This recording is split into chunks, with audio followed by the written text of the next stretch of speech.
Magandang hapon! Kumusta po? Narito po ulit ang update natin para sa lagay ng ating panahon.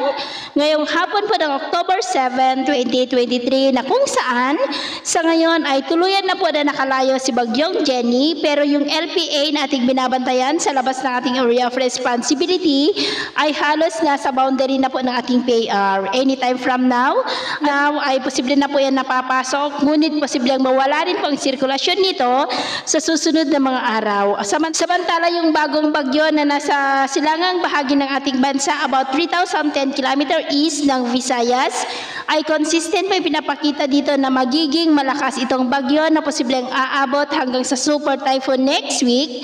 Gaya po ninyong nakikita, pero dahil sa inaasahan na paglakas ng bugso ng amihan ay posibleng maharangan po nito at hanggang dyan lamang sa labas ng ating area of responsibility. Pero paalala lamang po na posible pa na magbago ang forecast na ito, kaya patuloy po tayong mag-antabay sa mga susunod na updates. At ito naman po pinapakita ng forecast model nating ginagamit hanggang sa susunod na 2 linggo. At sa lagay po ng ating panahon ngayong hapon, dahil sa habagat at mga localized thunderstorm ay maulap ang kalangitan na may mga pulupulong pag-ulan sa ilang bahagi po ng Cagayan, Cordillera, Ilocos Region, Central Luzon, Metro Manila, Calabarzon, Bicol Region, Mimaropa, Panay Island, Negros, Cebu, Bohol, Leyte, ilang bahagi ng Samar Provinces, Zamboanga Peninsula, Northern Mindanao, Caraga at Davao Region. At sa susunod po ng mga oras ay posibleng mabawasan na po ang mga lugar na nakakaranas ng mga pag-ulan,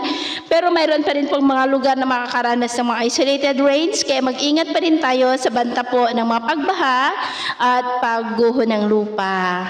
Sa atin naman pong mga baybayin, wala naman po tayong nakataas na anumang gale warning signals, pero iba yung pag-iingat lamang po kung papalaot tayo para mas makaiwas sa mga sakunang pangkaragatan. So, yun po ang latest update natin sa araw na ito. At ako po muli si James na nagsasabing, sa kahit na pagsubok po na darating sa ating buhay, huwag na huwag po tayong mawawalan ng pag-asa. Thank you and God bless!